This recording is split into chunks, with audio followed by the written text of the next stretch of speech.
Hey guys, it's Key here from Kegland, and just want to talk to you briefly about our new Duotight push-in fittings. We've got a whole lot of push-in fittings which have just landed, and we've got a lot more to come as well in different types of threads and sizes. In the past, a lot of you guys have had to use these types of hose barbs predominantly on a lot of fittings, and to be honest with you, it's what we generally used to recommend because they're one of the most reliable ways to make a hose join. You get the hose, you stretch it over this barb, and then you use a hose clamp to secure it onto the fitting. The only problem with that is sometimes it can be a real pain. Definitely if you've got small internal beer line, sometimes like the 4mm ID, it's really hard to get onto some of the barb tails. And a lot of people like to use the 4mm ID because it gives you a lot of flow resistance per meter, meaning that you don't have to have long lines inside your kegerator all coiled up, and you can get away with a much shorter piece to give you the same level of flow resistance. Anyway, let's get into it, and I'll show you how these push-in fittings differ from some of the other ones on the market.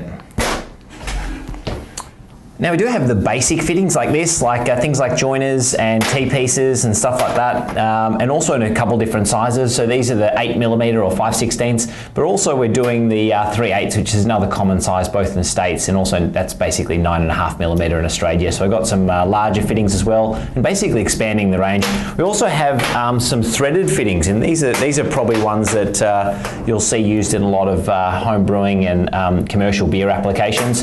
Firstly, the 5/8 fitting. I'll show you how that one works. So typically on the back of a tap shank, for instance, or for instance on a keg coupler, you would use one of these 5/8 ones. So yeah, you would just unscrew this instead of having to use that barb. Now the push-in fitting already includes a seal under here, a washer under here, so you don't need to buy another washer. You just screw it on the back, and literally all you need to do is get the tubing, making sure that you've got a nice clean cut here. To be honest with you, I probably could have done a better job than that, but anyway. Now you've got to remember the tubing seals on the outside diameter here. So you've got to make sure this is free of burrs and you don't have any other crap or other material on the outside of the line there. All you do is you push it in, and there's a little bump stop at the back here, so you just push it in firmly until you hit that bump stop, and that is literally all you need to do.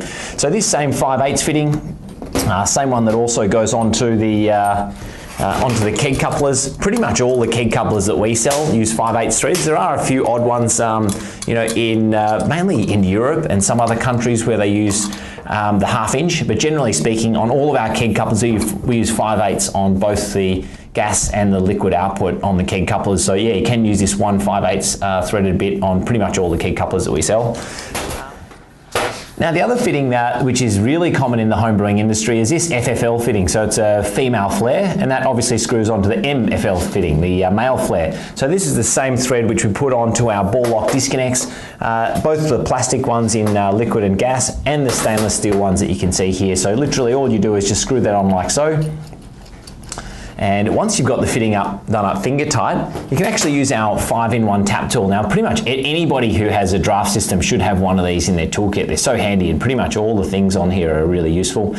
You'll notice on the hex on the FFL fitting here, we've got a larger hex, but actually there's a little small step down here. And actually this little slot in there will fit with that small step down. So literally just put it on there, and after you've done it finger tight, it doesn't need much extra, literally about maybe 1/4 of a turn like that.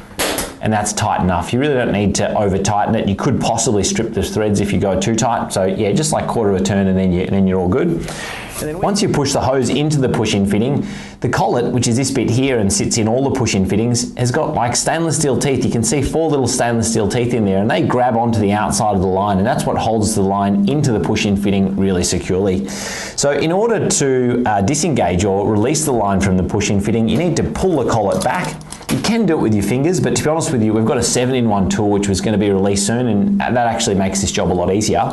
But yeah, pull the collet back like so, and then pull the line out, and it will come out like that.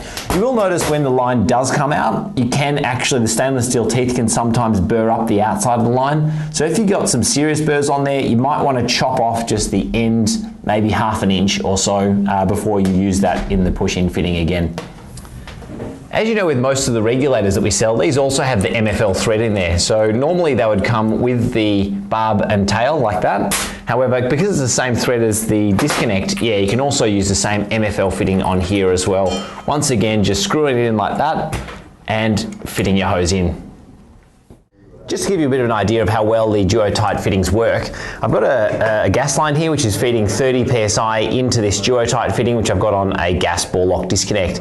So I can submerge this underwater, and you can see if I push the pin down in the ball lock disconnect, definitely there's a fair bit of gas pressure in there. And if I bend the hose, this is a real test of how well a push-in fitting works. A lot of push-in fittings, they work okay, but as soon as you start to put a bit of deflection on the hose, then they start to leak. And if you look at this one, even if I bend this right over like that, I'm not getting any leak or any bubbles out of there whatsoever. So you can see, even in really poor situations where you've got the line pushing or pulling in different directions, I've got no leak whatsoever. So that's a sign that that double O-ring is really doing its job. One of the secrets to the Duotight fittings is the double O-ring seal. If you look at one of our competitors' fittings like this, you can see internally in the fitting we've just got the single O-ring. And as much as this works okay most of the time, sometimes if you've got a slight little burr or lines being pulled sideways, you can end up with this O-ring leaking, and then you're losing gas or liquid out of your fitting. The Duotight fittings, on the other hand, if you look inside them, they've got a double O-ring seal. So this extra level of redundancy really makes the fitting far more reliable. We use high quality EPDM O-rings, which give a really fantastic seal, have a great chemical resistance, and they don't perish like a lot of cheap rubbers like butynyl rubber and stuff like that. Double O-rings offer a level of redundancy in the system that's not offered in other push-in fittings. As well as sealing, the first O-ring here helps to align the tube, making sure the second O-ring seals really well.